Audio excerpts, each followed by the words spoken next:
हरे कृष्णा। आप सबका कृष्णा दासी कृष्ण दर्शन में बहुत बहुत स्वागत है दोस्तों। आज हम एक नए टॉपिक को लेके हाजिर हुए हैं। आज हम यहाँ पे दीपक में जली हुई बाती, बची हुई बाती बारे में बात करेंगे और दीपक में जो फूल बन जाता है उसके बारे में बात हम यहाँ पे करेंगे। तो चलिए शुरू करते हैं वीडियो को। अपने घर के मंदिर में पूजा तो सभी लोग करते हैं। बहुत से लोग दीपक के गुणों को नहीं जानते होंगे। दीपक को आप भगवान का नाम लेकर जलाते हैं, कहीं वह दीपक कुछ गलत संकेत तो नहीं दे रहा है। आपके दीपक की बाती पूरी जल जाती है या फिर उसमें घी और तेल बाती बच जाता है या कहीं आपकी दीपक बुझ जाती है, वह दीपक में फूल बनते बनते रह जाता है। की बाती पर फूल बन जाने का क्या मतलब होता है? आपके दीपक में भी फूल बनते हैं तो उसके क्या संकेत होते हैं, क्या मतलब होता है? दीपक की बाती का पूरा जल जाना और बढ़ जाने का संकेत क्या होता है? कहीं आपके दीप जीवन में परेशानियों की वजह आपके जलाए दीपक तो नहीं है? इन्हीं सब बातों को लेके यहाँ पे हम आज चर्चा करेंगे कि बाती का पूरा जल जाना और बढ़ जाना क्या संकेत देता है। कहीं आपके जीवन की परेशानी की वजह आपके जलाए दीपक से तो नहीं जुड़ रही है? क्या आप बार बार एक ही दीपक में जो बाती नहीं जलाते हैं? अगर आप भी यह गलतियां करते हैं तो आपको जानकर हैरानी होगी कि आपने पूजा के मंदिर में दीपक जलाते समय यह गलतियां कर दी हैं। इसके परिणाम हमें भुगतने ही होंगे। दीपक की बाती का पूरा जल जाना भी अलग अलग संकेत देता है जो हमारे लिए जानना बहुत ज़रूरी है। तो इन्हीं बातों पे आज हम जानने के लिए वीडियो पे आप आखिरी तक बने रहें हमारे साथ। दीपक के रहस्य और संकेतों के बारे में आज बात करेंगे। आप दीपक जलाते हैं, दीपक एकदम से ज़्यादा जल जाता है। तो अगर आप दीपक जलाते हैं, दीपक एकदम से ज़्यादा जलने लगता है या दीपक बुझ जाता है या पूरा जल जाता है, उसमें फूल बन जाता है, तो इसके अलग अलग नकारात्मक और सकारात्मक परिणाम होते हैं। जो सबसे पहले यह जान लेते हैं कि अगर हमारे दीपक में फूल बन रहा है तो इसका सीधा मतलब क्या होता है। दीपक में फूल बनना मतलब भगवान ने हमारी प्रार्थना स्वीकार कर ली है और हमारी पूजा से प्रसन्न है। इसका संकेत बाती में बने फूल से होता है। आपके घर में दिव्य शक्तियाँ मौजूद हैं और आपके साथ साथ वह भी ईश्वर की पूजा में अपना ध्यान लगाती हैं। आपके दीपक में एक से ज़्यादा फूल बन जाते हैं, कभी कभी तो साक्षात देवी देवता का रूप भी दिखने लगता है। और आपके दीपक में फूल बन रहा है तो सचमुच आप बहुत भाग्यशाली हैं। और इसी के साथ दीपक जलाने के कुछ खास नियम भी आपको ज़रूर पता होना चाहिए। तो चलिए बात करते हैं कुछ नियमों की। अगर आप भी पहले से जले हुए दीपक में जोत लगाते हैं, पहले से जले हुए दीपक में उसी में बाती लगाकर जला रहे हैं, तो ऐसा करने से भगवान आपसे प्रसन्न होने की बजाय आपसे नाराज़ हो जाते हैं, आपकी सारी खुशियाँ छीन लेते हैं और आपको बहुत भयानक परिणाम भोगने पड़ते हैं।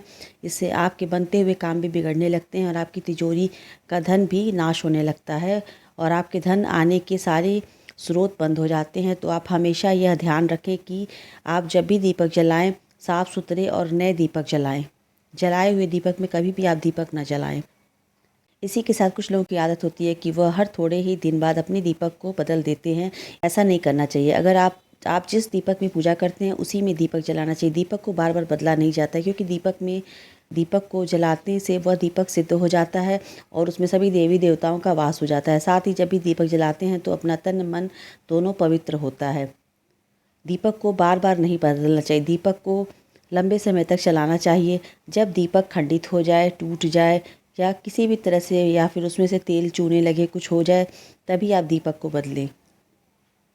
बार बार दीपक बदलने से आपकी तरक्की में रुकावट आएगा। दीपक को जल्दी जल्दी कभी नहीं बदला जाता है। जब दीपक लंबे समय तक जलती है तो वो सिद्ध हो जाती है। तो आपके घर में कोई रोगी हो या बीमार हो, तो कोई लंबे समय से बीमार रहता है, तो आपको क्या करना चाहिए, इस दीपक को शुद्ध पानी में थोड़ा सा गंगा जल मिलाकर डाल दें और दीपक को बाहर निकाल लीजिए। उसके बाद उस पानी को रोगी व्यक्ति को पिला देना चाहिए। इससे क्या होगा कि वह रोगी व्यक्ति ठीक हो जाएगा, साथ ही वह चलने फिरने भी लगता है। उसका मानसिक संतुलन भी सही हो जाता है और उसमें सभी देवी देवताओं की शक्ति उसमें आ जाती है। दूसरा उपाय, अगर आपके घर में किसी को बार बार नज़र लगती है या उसको बुरी नज़र लग जाती है, आपका व्यापार नज़र नहीं चल रहा है, आपका धंधा नहीं चल रहा है, तो आप दीपक को तांबे के बर्तन में पानी में डाल दें, रात भर के लिए छोड़ दें। अगली सुबह उस पानी को छिड़काव अपने पूरे घर में और अपनी दुकान में करें। ऐसा करने से आपको अच्छे परिणाम दिखाई देंगे, क्योंकि जब हम लगातार एक ही वस्तु का प्रयोग अपनी पूजा में करते हैं तो वह वस्तु शुद्ध हो जाती है। कभी भी अपने मंदिर के दीपक को बदलने की गलती ना करें। अगर आपके मंदिर का दीपक टूट जाता है या ख़राब हो जाता है, खंडित हो जाता है, तभी आप दीपक को बदलने का विचार बनाएं। आपके दीपक में घी बच जाता है, इसका क्या परिणाम होता है? सबसे पहले यह देखें कि अगर आप किसी भी पेड़ पौधे या मंदिर में दीपक जलाते हैं, दीपक पूरा नहीं जलता है, उसमें घी बच जाती है, तो आपके घर में बीमारियां जगह बना लेती हैं। यह बीमारियों के संकेत होते हैं। यह बीमारी कभी नहीं आपका पीछा छोड़ता है। जब भी आप दीपक जलाएं किसी भी पेड़ पौधे में या मंदिर में, तो कोशिश यही करें कि दीपक पूरी तरह से आपका जोत जो है जल जाए। पूरा जोत जो जल जाता है वो अच्छी सेहत का निशानी होता है। जब भी आप दीपक जलाएं तो यह ध्यान रखें कि आपकी बाती पूरी जले और उसमें घी ना बचे, क्योंकि आपकी अच्छी सेहत के लिए बहुत ही ज़्यादा प्रभाव डालती है। वहीं अगर आपके घर के मंदिर में दीपक की बाती पूरी नहीं जलती है या पूजा करते समय दीपक बार बार बुझ जाता है, तो यह ज़रूर आपके घर में नकारात्मक ऊर्जा का वास है और वह आपकी पूजा में विघ्न डालने की कोशिश कर रही है, क्योंकि आपके घर में नकारात्मक शक्तियों का वास हो चुका है। और उसको सकारात्मक शक्ति में बदलने के लिए आपको क्या करना चाहिए? आपको करना होगा कि आप स्वच्छ तन मन धन से दीपक जलाएं। इससे आपके जीवन में सकारात्मक ऊर्जा बढ़ेगी और नकारात्मक ऊर्जा खत्म हो जाएगी। आपको पता होगा कि एक वातावरण में एक ही तरह की ऊर्जा रह सकती है, या तो सकारात्मक या तो नकारात्मक।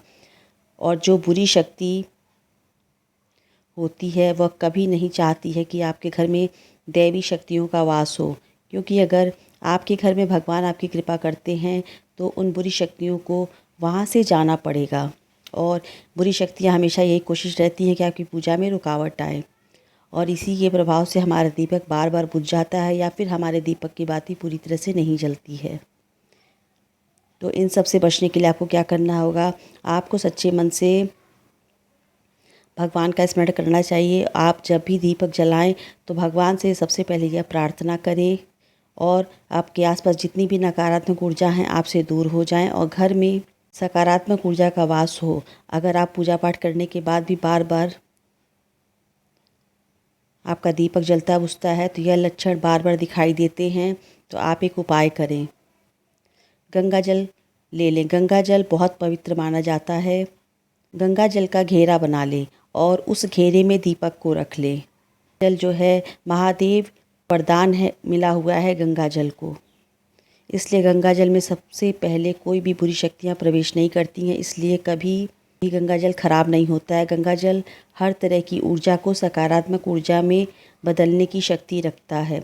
अगर आप गंगा जल से बने हुए घेरे में दीपक को रखेंगे तो यह आपकी पूजा में किसी भी प्रकार की नकारात्मक शक्ति को नहीं आने देगा और साथ ही कोई भी नकारात्मक ऊर्जा दीपक को परेशान नहीं करेगी।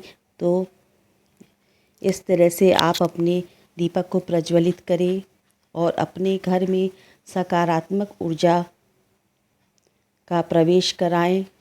जो भी लोग इस तरह से दीप जलाते हैं उनके घर में सकारात्मक ऊर्जा का प्रवेश होता है। खुशियाँ और धन दौलत उनके घर से कभी नहीं जाती हैं। और जो दीपक में बची हुई बाती रहती है उनका क्या करना चाहिए, इसका बहुत विशेष ध्यान दिया जाता है। बहुत लोग होते हैं इस छोटी चीज़ पे कभी ध्यान नहीं देते हैं। दीपक में बची हुई बाती को इधर उधर फेंक देते हैं, पर ऐसा नहीं करना चाहिए। या तो आप उसे इकट्ठा करके रख लें। आपके घर के आसपास कोई मिट्टी हो, ज़मीन हो, उसमें गड्ढा करके आप उसमें डाल सकते हैं।